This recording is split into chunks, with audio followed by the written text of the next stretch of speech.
जीवों में श्वसन भाग 2। नमस्कार दोस्तों, कैसे हैं आप? क्या आपको पता है कि हमें दिन भर काम करने के लिए, खेलने कूदने के लिए, यहाँ तक सोते समय भी ऊर्जा यानी एनर्जी की जरूरत होती है। ये ऊर्जा हमें कहाँ से मिलती है? भोजन से। पर भोजन से ऊर्जा कैसे मिलती है? सारे जीव श्वसन की प्रक्रिया से भोजन से ऊर्जा प्राप्त करते हैं। अपनी छाती की तरफ ध्यान से देखिए, वो नियमित अंतराल में ऊपर और नीचे होती है ना? आपने सुना होगा कि श्वसन में हम ऑक्सीजन गैस अंदर लेते हैं और कार्बन डाइऑक्साइड गैस बाहर निकालते हैं। पर ये होता कैसे है? आइए हम इस वीडियो के पात्र राम और श्याम के साथ इस प्रक्रिया को समझते हैं। इस कहानी के उद्देश्य हैं क. ये समझना कि हम सांस कैसे लेते हैं। ख. समझना कि श्वसन प्रक्रिया क्या है। मैं बहुत तेज दौड़ता हूँ श्याम, तुम मुझे हरा नहीं सकोगे। हाँ मानता हूँ। चल अब थोड़ी देर आराम कर लेते हैं। मेरी तो सांस ही फूल गई। थक गया क्या? वैसे मैं भी थक गया हूँ। देख राम, मेरी सांस कितनी तेजी से चल रही है। हाँ, अरे मेरी भी। हम दौड़ कर आए हैं ना, इसलिए हमारी सांस इतनी तेज है। चल, दौड़ लगाने से भूख भी लग गई, कुछ खा लेते हैं। अब आराम करने से मेरी सांस धीमी हो गई और कुछ खाने से फिर से ताकत आ गई। हाँ, इसका मतलब है कि दौड़ने से या व्यायाम करने से हमारी सांस तेज हो जाती है। हाँ, और पढ़ते समय या सोते समय हमारी सांस धीमी हो जाती है। दोस्तों, आप बताइए, क्या आपने देखा है कि जब आप दौड़ते हैं या खेलते कूदते हैं तो आपकी सांस तेज हो जाती है? भोजन से हमें ऊर्जा मिलती है और श्वसन प्रक्रिया से अंदर ली हुई ऑक्सीजन भोजन से ऊर्जा प्राप्त करने में मदद करती है। कितनी दिलचस्प है ये श्वसन प्रक्रिया। श्याम, पिछले साल टीचर जी ने इसके बारे में थोड़ी बहुत जानकारी दी थी। चल एक चित्र बनाते हैं और देखते हैं कि हमें कितना याद है।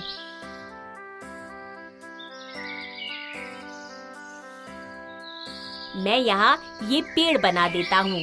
याद है, हमने पढ़ा था पेड़ हमें ऑक्सीजन देते हैं और हम जो कार्बन डाइऑक्साइड निकालते हैं उसका इस्तेमाल ये पेड़ प्रकाश संश्लेषण की मदद से अपना भोजन बनाने के लिए करते हैं। हाँ, और हम ऑक्सीजन अंदर लेते हैं और कार्बन डाइऑक्साइड बाहर निकालते हैं। देख राम, हम नाक से सांस लेते हैं और इस सांस की नली यानी ट्रैकिया से ये हमारे फेफड़ों यानी लंग्स में जाती है। यह नाक है। यह सांस लेने की नली है जिसे ट्रैकिया कहते हैं और यह हैं फेफड़े। टीचर जी ने बताया था कि फेफड़ों के नीचे हमारे शरीर की सबसे बड़ी मांसपेशी होती है। क्या कहते हैं उसे? हमारे शरीर की सबसे बड़ी मांसपेशी को डायफ्राम कहते हैं। हाँ, डायाफ्राम। ठहर, मैं इस चित्र में डायाफ्राम भी बना देता हूँ। तेरे इस चित्र में तो फेफड़े बिल्कुल गुब्बारों की तरह दिख रहे हैं। गुब्बारों की तरह? आखिर फेफड़े गुब्बारों जैसे ही तो होते हैं। चल राम, घर चलकर एक प्रयोग करते हैं। कैसा प्रयोग? चल रास्ते में बताता हूँ। हम 2 गुब्बारे लेंगे और 2 पीने वाले पाइप यानी स्ट्रॉ। फिर उन दोनों पाइप को जोड़कर एक प्रयोग करेंगे। ये रहा सामान। चल शुरू करें। राम, अब हम इन दोनों पाइपों को ऐसे टेप से जोड़ देते हैं और इस तरफ दोनों छेदों की तरफ ये गुब्बारे लगा देते हैं और इस दूसरी तरफ के छेदों से हम हवा फूकेंगे। वो चित्र निकाल जो हमने बनाया था, ये हम इस चित्र पर चिपका देते हैं। राम, तुम इस तरफ से पाइप में से हवा फूको।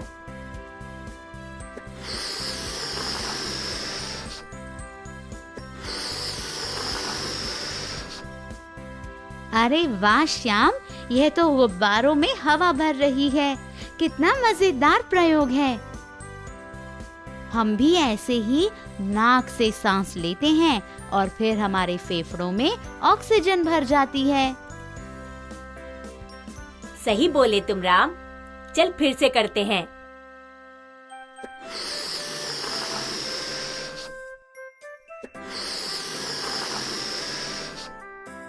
जब हम सांस लेते हैं तो हमारे फेफड़े इन गुब्बारों की तरह फूल जाते हैं और जब सांस छोड़ते हैं तो हमारे फेफड़े ऐसे ही पिचक जाते हैं। देख राम, ऐसे।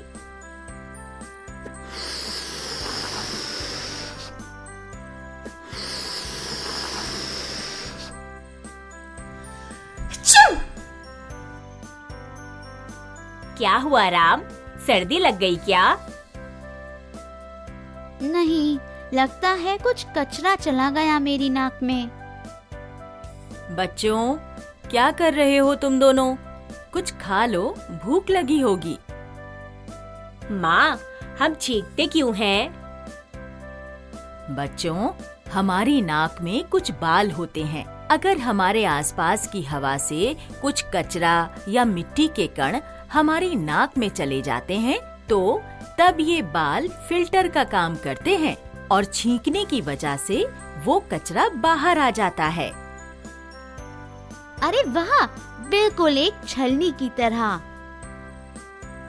पर एक बात का हमेशा ध्यान रखना, अगर कभी छींक आए तो अपनी नाक किसी रुमाल से अवश्य ढक लेना, नहीं तो आसपास के लोगों की नाक में भी वो कण प्रवेश कर सकते हैं।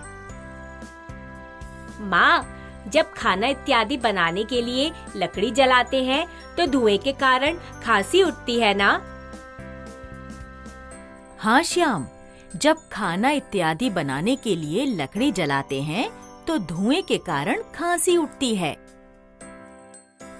वाहनों से भी तो कितना प्रदूषण होता है और इस प्रदूषण की वजह से कितने लोगों को सांस लेने में तकलीफ होती है। सही कह रहे हो राम। दोस्तों, ऐसे और कौन से कारण हैं जिनकी वजह से वातावरण प्रदूषित होता है? हम सबको मिलकर प्रदूषण कम करने में मदद करनी चाहिए, तभी हम सब साफ हवा में सांस ले पाएंगे। आशा करती हूँ आप सब अब श्वास लेने की प्रक्रिया को समझ गए होंगे।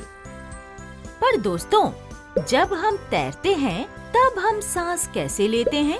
और पानी में जो जीव रहते हैं जैसे मछलियाँ, वे कैसे सांस लेती होंगी? चलिए, अब इस सवाल का जवाब हम अगले वीडियो में ढूंढेंगे। जल्द मिलते हैं।